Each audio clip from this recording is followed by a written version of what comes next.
The year 2026 arrived not with a bang, but with a quiet promise. I stood on my balcony on New Year's morning, watching the sun climb over the skyscrapers of Jakarta. For the first time in 3 years, I felt like I could breathe. My name is Ilara, and for a long time I was a woman defined by her shadows. But as the cool January air brushed against my face, I whispered a vow to the wind. This year, I am the architect of my own happiness. I had spent most of 2025 healing. Healing from a career that burnt me out, and more painfully, healing from a love that had left me hollow. His name was Daniel.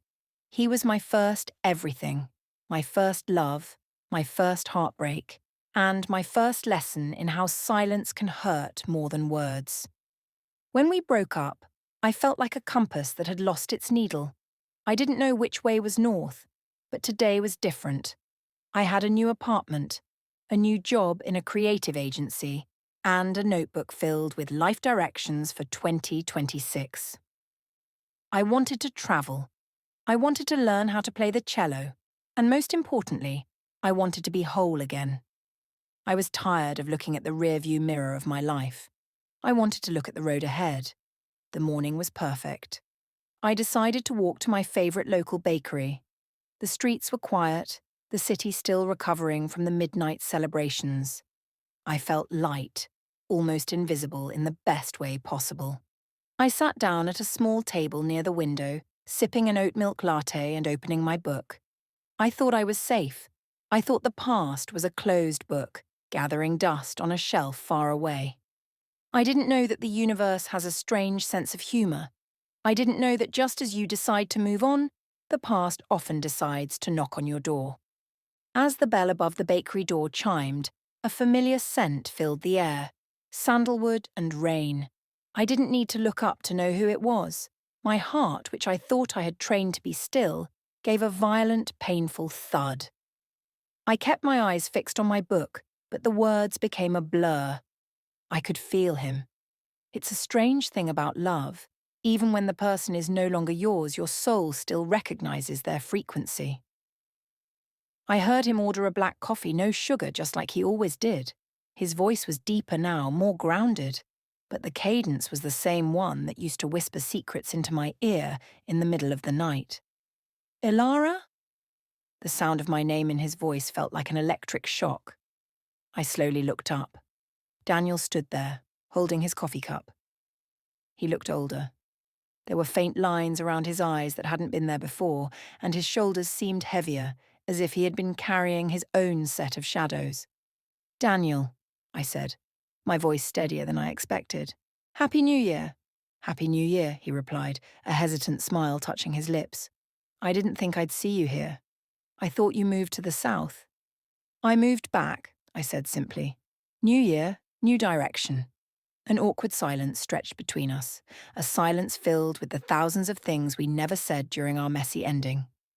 3 years of distance felt like a vast ocean, yet here we were, standing on the same patch of floor.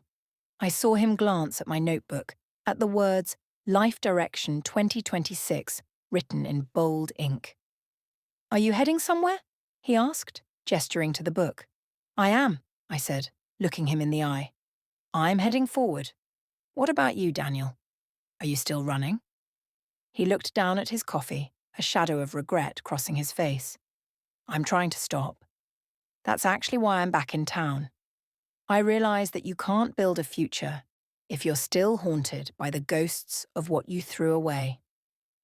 In that moment, the cafe felt too small. The air felt too thick.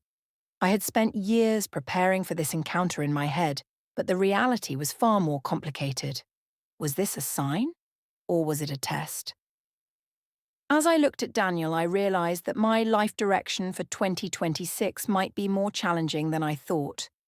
To move forward, I might first have to go back and finish the chapter I had tried so hard to tear out.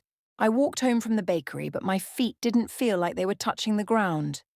The latte sat heavy in my stomach, and Daniel's voice echoed in my ears like a song I thought I had deleted. I had spent years building a wall around my heart, brick by brick, using my work and my hobbies as mortar. But with one hello, Daniel had found a crack in that wall and pried it wide open. When I entered my apartment, the silence felt different. It was no longer peaceful. It was lonely. I looked at my desk where my Life Direction 2026 notebook lay open. The bold ink now looked like a lie. How could I plan a future when the past was standing in a bakery 3 blocks away? I sat down and pulled out an old box from under my bed. The Daniel box. I had promised myself I would burn it when I moved in, but I couldn't do it. Inside were Polaroids of us at the beach, ticket stubs from movies we hated, and a dried flower from our first anniversary. As I touched the photos, the memories didn't come back as images. They came back as feelings. The feeling of being completely known, and then the feeling of being completely abandoned. Why now? I whispered to the empty room. Why just when I was starting to feel okay? The rest of the weekend was a blur of distraction. I tried to clean the house, I tried to watch a documentary, I even tried to start my first cello lesson online. But my mind was a broken record. I'm trying to stop running, he had said. What did that even mean? Was he looking for a way back into my life, or was he just looking for a way to ease his own guilt? On Sunday night, my phone buzzed. It was an unknown number, but my heart knew before my brain did. Ilara, it's Daniel.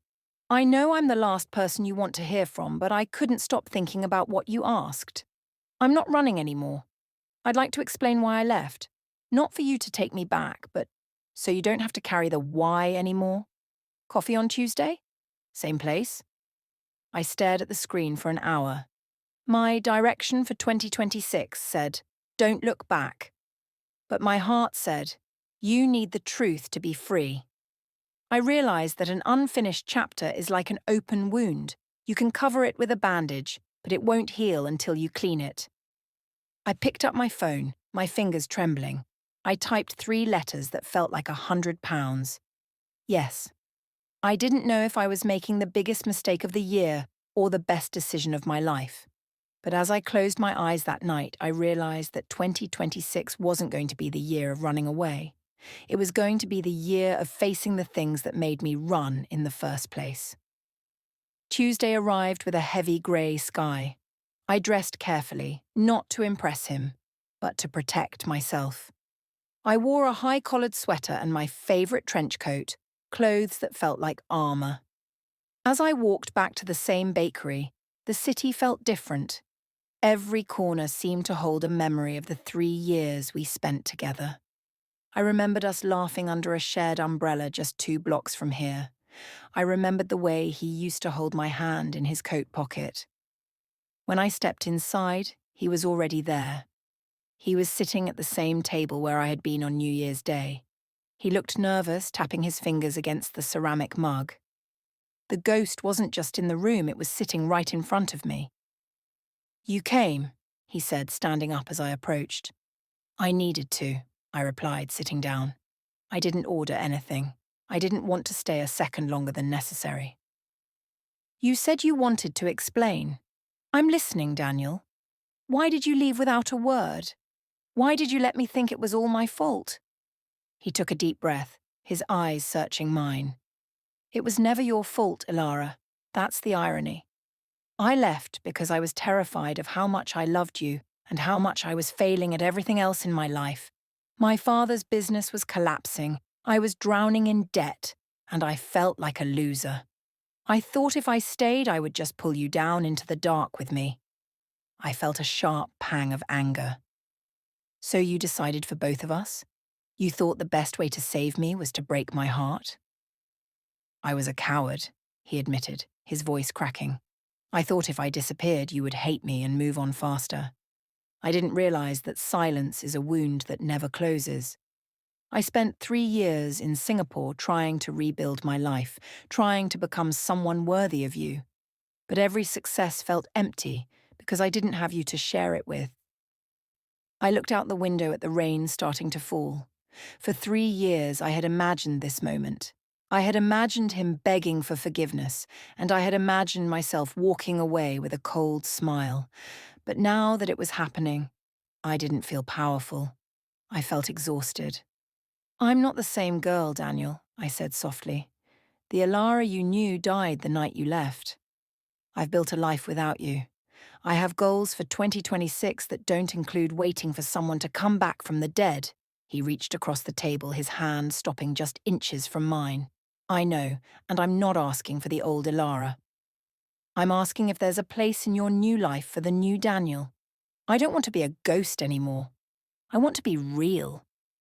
The air between us was thick with the scent of rain and regret. I had come for answers, and I got them. But the truth didn't make things simpler, it made them more complicated. My life direction for 2026 was supposed to be a straight line, but Daniel was turning it into a circle. I need time, I said, standing up. You can't fix 3 years of silence with 1 cup of coffee. I walked out into the rain, leaving him there. As the cold water hit my face, I realized that for the first time in years, the why was gone. But in its place was a much bigger question. Can you ever truly love someone again once the trust has been turned to dust? The rain didn't wash away my confusion. It only made it grow. For the next week, my apartment felt like a courtroom where I was both the prosecutor and the defendant. I looked at my Life Direction 2026 notebook. One of my goals was avoid toxic energy. Was Daniel toxic? Or was he just a broken man trying to mend what he had shattered? If I let him back in, would I be opening the door to happiness, or just to more pain? If I turned him away, would I regret it for the rest of my life? My mind was full of if and could. I tried to focus on my new job. I worked on a campaign for a travel brand, irony at its finest. I was selling people the dream of escaping, while I was trapped in the prison of my own thoughts. My boss noticed my distraction. Ilara, she said, leaning against my desk. In design, sometimes the best way to fix a messy sketch is to start over on a clean sheet. But other times, the mess is where the art is. You just have to decide if the paper is worth saving. That night, I didn't go home. I went to the park where Daniel and I used to watch the sunset. The park was empty, the air crisp and cold. I sat on our old bench, the wood damp from the earlier drizzle. I realized that my life in 2026 was supposed to be about control. I wanted to control my career, my emotions, and my future. But love is the one thing you can never truly control. I took out my phone and scrolled through our old messages one last time. Then I did something I hadn't done in years. I called Chloe, my best friend from university. Chloe, I said as soon as she picked up. He's back. And he explained everything. There was a long pause. And? Does the explanation change the fact that you cried yourself to sleep for 6 months? No, I admitted. But it changes how I see myself. I thought I wasn't good enough. Now I know he was just afraid. Does that deserve a second chance? Ilara, Chloe said softly, a second chance isn't for him. It's for you. If you still love him, the why doesn't matter as much as the now. But if you're only curious, then let it go. Don't let a ghost haunt your 2026. I hung up and looked at the city lights. I was at a crossroads. One path led back to the familiar warmth of a past love, and the other led to the unknown territory of a life completely alone. I realized that moving on didn't always mean moving away. Sometimes it meant moving through the pain to see what was on the other side. I sent Daniel a message. I'm going to the art gallery exhibition on Saturday. I'll be there at 2 p.m. If you want to show me who the new Daniel is, you can meet me there. But I'm not promising anything. As I hit send, I felt a strange sense of peace. My direction for 2026 was no longer a straight line or a circle. It was a bridge. And I was finally brave enough to start walking across it. Saturday arrived with a pale sun struggling to break through the Jakarta clouds. I arrived at the art gallery 10 minutes early. The exhibition was titled Kintsugi, The Beauty of Broken Things.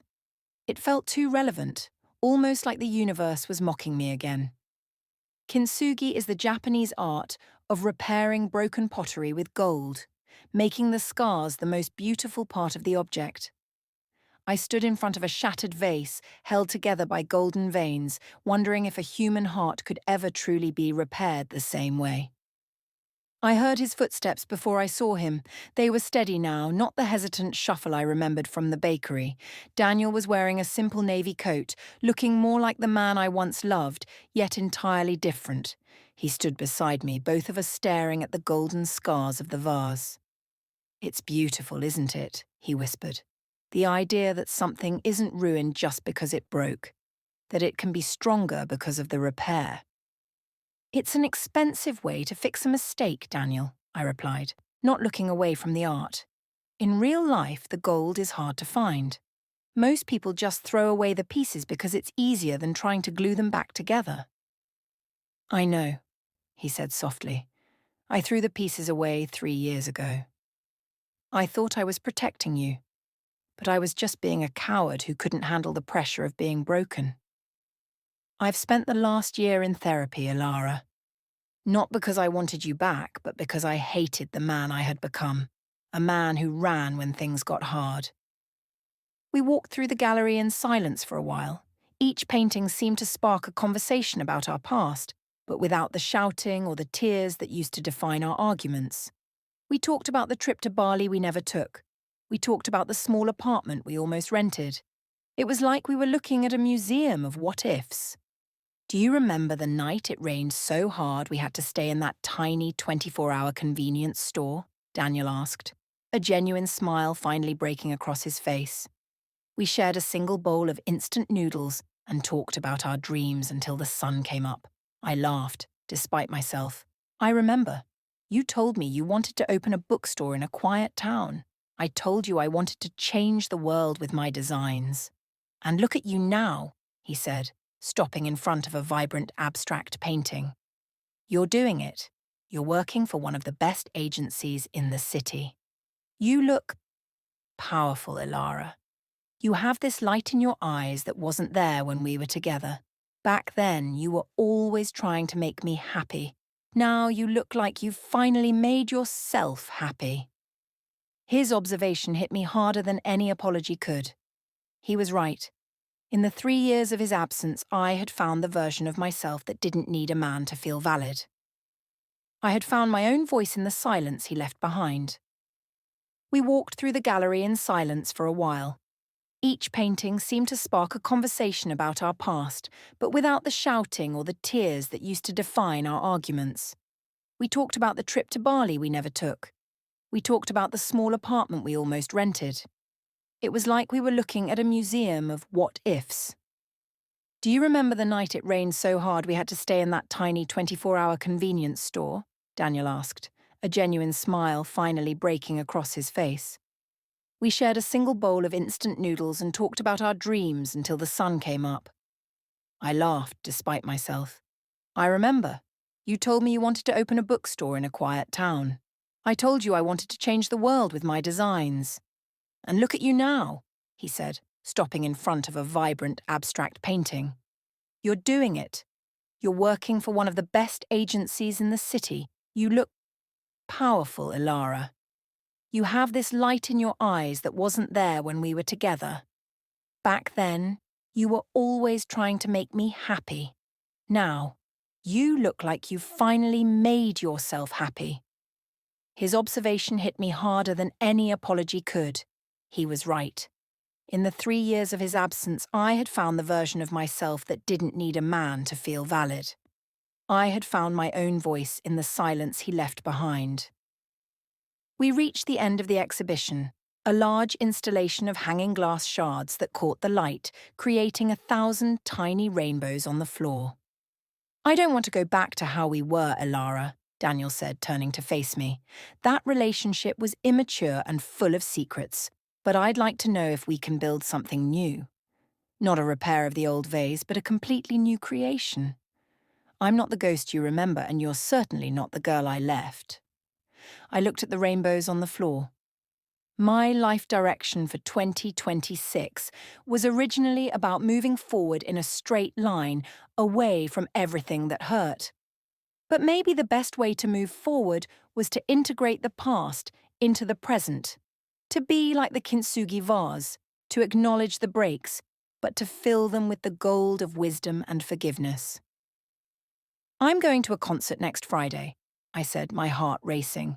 It's a cello performance. It's part of my goals for this year. You can come, but you have to buy your own ticket. And Daniel, if you run again, don't bother coming back, because this time I won't be here waiting. I'll be too busy living my own life. He nodded, his eyes bright with a mixture of relief and hope. I'm staying, Ilara. I've learned that the view is much better when you're standing still with the person you love than when you're running alone. As I walked out of the gallery, the air felt lighter. I didn't know if we would work out. I didn't know if the gold would hold the pieces together.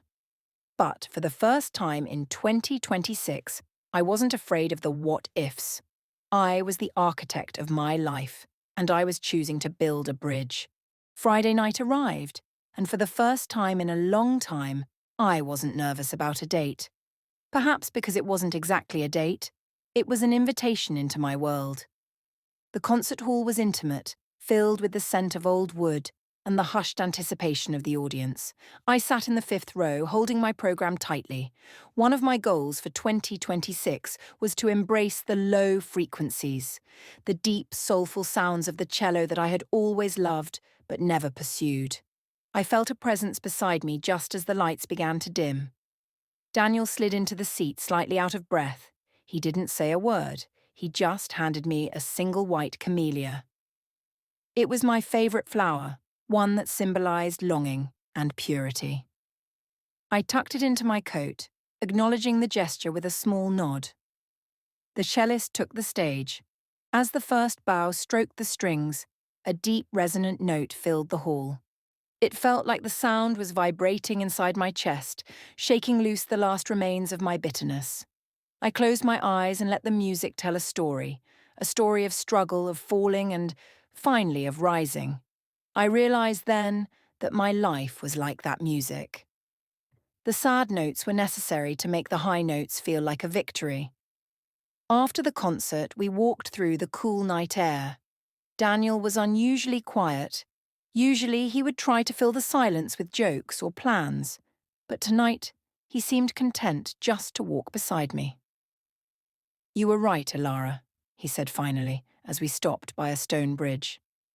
The girl I left would have spent the whole concert looking at me to see if I was enjoying it. But tonight, you forgot I was even there. You were lost in the music. You were lost in yourself. Is that a bad thing? I asked, looking at the reflection of the city lights in the water. No, he replied earnestly.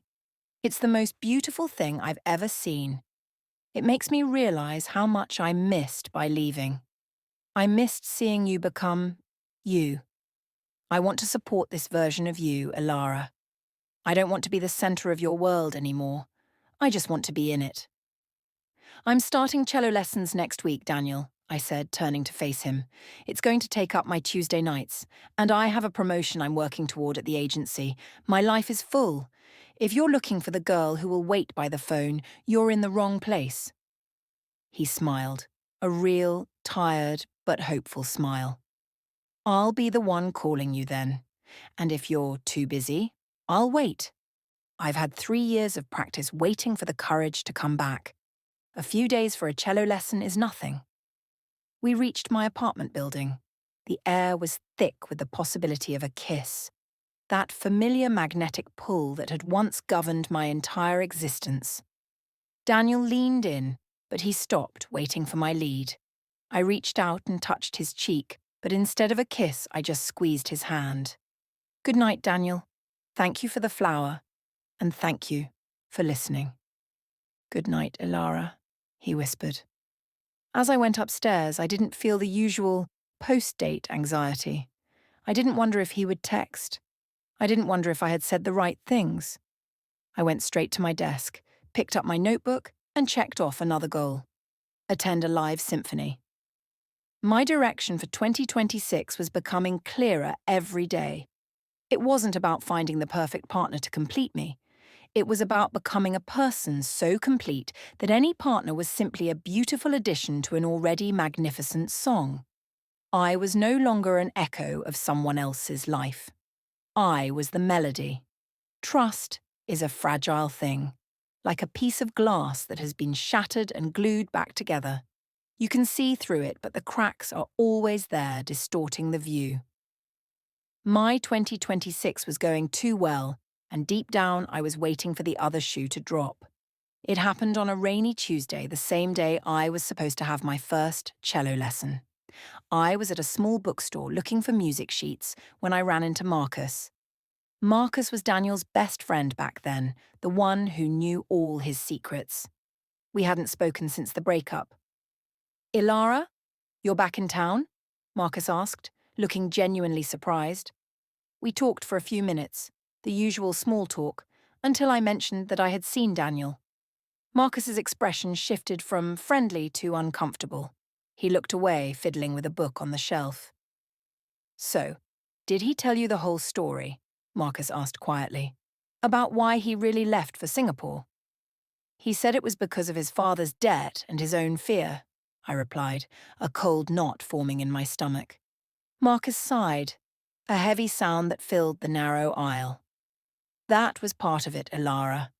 But Daniel didn't just leave because he was a coward. He left because he was offered a position in his uncle's firm, a position that came with a massive signing bonus, a bonus that cleared all his debts in one day. But there was a catch. He had to move immediately and cut all ties with his distractions for at least 2 years. He didn't leave to save you from his darkness. He left because his price was met." The world didn't spin, but the air suddenly felt thin. The gold I thought we were using to mend our relationship suddenly felt like cheap paint. He hadn't just run away from fear. He had sold our relationship for a paycheck. Every word he said at the gallery about being a loser, about drowning in debt, it was all a half-truth designed to make him look like a tragic hero instead of a calculated businessman. I didn't go to my cello lesson. I went to the park. I sat on the same damp bench and waited for him. I had sent him a one-word message. Now. When he arrived, he saw my face and stopped. He knew. "Marcus," he guessed, his voice barely a whisper. "Why, Daniel?" I asked, my voice flat. "You told me you were a coward. You didn't tell me you were a mercenary. You let me believe for 3 years that I wasn't worth staying for, when the truth was that I just wasn't worth more than your uncle's check." "Ilara, I was desperate," he started, stepping toward me. "My family was going to lose everything. I did what I had to do." "I would have waited," I shouted, the bitterness finally exploding. "If you had told me the truth, I would have supported you. I would have lived in a tiny room, worked 3 jobs, anything.